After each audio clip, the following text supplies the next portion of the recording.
Welcome to class, everybody. We're going to continue our discussion on sectionalism. Remember, a quick review, we talked about how there was 3 sections in the mid-1800s in the United States. We had the West, the North, and the South. Remember, the West was just establishing itself.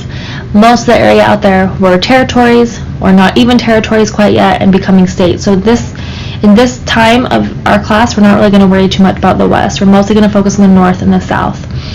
We've talked about how tensions were definitely rising between the North and the South over the issue of slavery. We know that the South believed that the slaves were a necessity to their economy, and that was the only way they would make money. We've also discussed how the North believed that even though African Americans were not equal as the white people, they still did not think they should be enslaved. Since people had such differing opinions, lots of people in the North became abolitionists. An abolitionist is someone who is trying to abolish slavery. These people were trying to give more rights to African Americans, and they went about it many different ways. Some of these abolitionists gave speeches, some of them protested, some of them even ran for Congress trying to change laws for the country that were more anti-slavery. One in particular abolitionist was named Harriet Beecher Stowe, and Harriet Beecher Stowe wrote a book called Uncle Tom's Cabin. Uncle Tom's Cabin sold thousands and thousands of copies in the North, and even sold some copies around the world as well. The reason so many people bought this book was because she got the information from escaped slaves. So what she did is she talked to slaves that had escaped and that were living in the free North or in Canada, and she got their stories, and they were all true stories.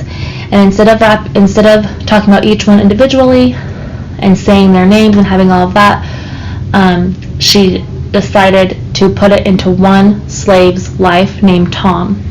So the whole story tells the story of Tom's life as a slave.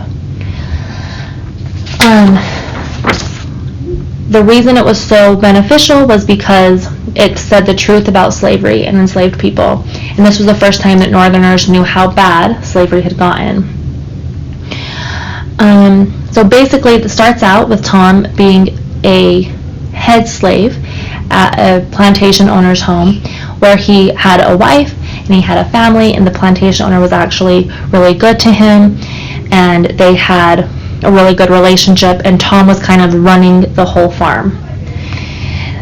Then he is sold to another owner because the first owner needs more money, and he becomes really close with a little girl named Eva, and him and Eva have a really good relationship, and it helps him and Eva both kind of bridge the gap between blacks and whites at this time.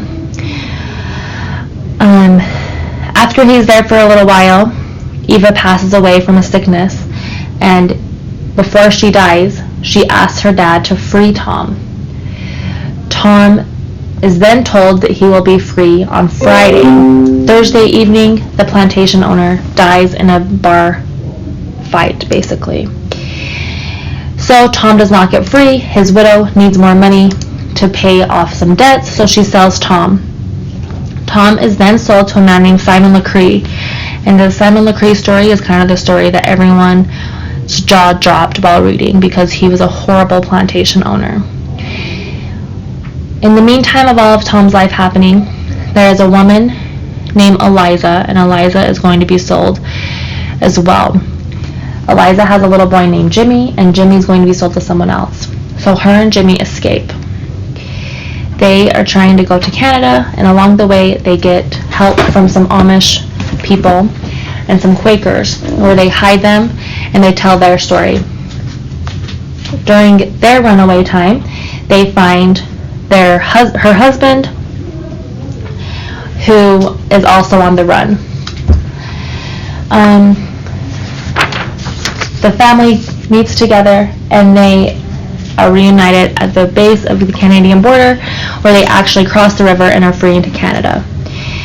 While Tom is at Simon LeCree's house, Simon LeCree is a horrible owner who abuses the women slaves and treats Tom horribly, and Tom actually gets whipped to death.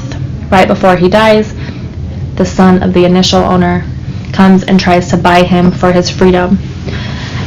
A few years after the book came out, President Abraham Lincoln meets with Harriet Beecher Stowe and actually tells her that she was one of the main reasons the Civil War started, because this book opened so many eyes to the horrors of slavery.